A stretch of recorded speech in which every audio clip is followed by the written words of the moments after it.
The birth of babies is more often than not a positive and exciting experience.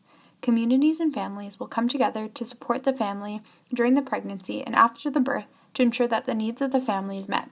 This is especially true of First Nations communities across Canada.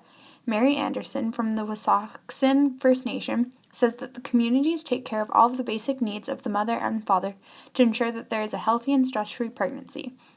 It is this First Nations community's understanding that if the mother passes on her stress to her baby, then that will affect the baby throughout its entire life. But what if the mother can't avoid a stress-free pregnancy because the community she lives in doesn't have resources she needs to give birth or have a healthy pregnancy in her community? It is not uncommon for women in rural areas to leave their communities and families up to 4 weeks prior to their due date to stay in a hotel, alone and isolated, awaiting the birth of their child. The effects of leaving the community are major and include loneliness, disconnection from family and culture, and discrimination from medical staff. Women from the Nuk'Salt, Haida, and Namgis First Nations said, "I wasn't allowed an escort." Another said, "I was refused care. I was all alone." They said, "You can be sent out or you can be induced now. I had a choice if you call that a choice." Another said, "The doctor seemed to be in a big hurry. He made it seem like I was inconveniencing him by being in labor at 5 a.m. I told him I didn't want an episiotomy, and he gave it to me anyway." These are all real experiences of Indigenous women and the stress that they have to go to when giving birth. Along with the social implications of relocating to give birth, there is also significant financial cost to the women and their families. Most often, there will not be any coverage for a woman to take an escort, so she is forced to go alone. There is also the added burden of leaving behind children if you already have them. Patients and their maternity care providers have to weigh the risks of giving birth locally versus the social and financial risks that come with traveling to access services. With the process of colonization, Indigenous birthing knowledge and midwifery have almost been erased across Canada. The Indian Act and the residential school systems were Canadian legislative policies that worked tremendously well at attempting to assimilate First Nations people and erase their culture. They did this by taking away language, outlawing cultural traditions, and breaking up generations of families. For Indigenous women, they not only were affected by the inherent racism of these policies, but also through sexism. Rebecca Tabubondong says that the regulation of First Nations women focused particularly on gender and sexual behavior.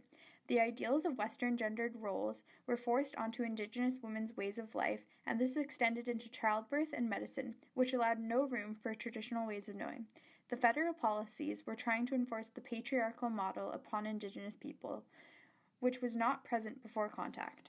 In the 1990s, there was a movement to regionalize services, which led to the centralization of regional centers. This meant that many of the specialized services that were offered in small towns were leaving to larger regional hospitals. Dr. Stuart Iglesias, who is a rural family physician living in Bella Bella, says that in spite of the evidence, distributed care is not only desirable but equally as safe as regional. Even though the small community of Bella Bella has a long history of providing maternity services for 80 years, in 2000 they had to close these services because of unreliable C-section capability. Now, like many other women across Canada, they too have to deliver their babies in faraway hospitals. Women who live 2 to 4 hours from maternity services show increased intervention rates, and women 1 to 2 hours away have increased rates of unplanned out-of-hospital deliveries. More than a third of Canadian hospitals have fewer than 100 births per year, and almost 2/3 have fewer than 500. And it's not only the mothers and families that suffer because of the current system. Rural doctors report challenges of having limited support from colleagues, a lack of off-call time, insufficient access to continuing medical education, and unavoidable social contact with their patients. There needs to be more done, and there can be more done, so that women in Canada, no matter rural or urban, is given choices about their own care. A study done by Judy Rogers suggests that a network of physicians, nurses, and midwives working collaboratively in one community could be a possible solution, and an obvious one. However, funding, mutual respect, communication, and competency are all barriers to an integrated care model. For Dr. Iglesias, science isn't what will bring about change. It will be the policymakers, academics, care providers, and community people all talking together, building relationships that will support the change that is needed.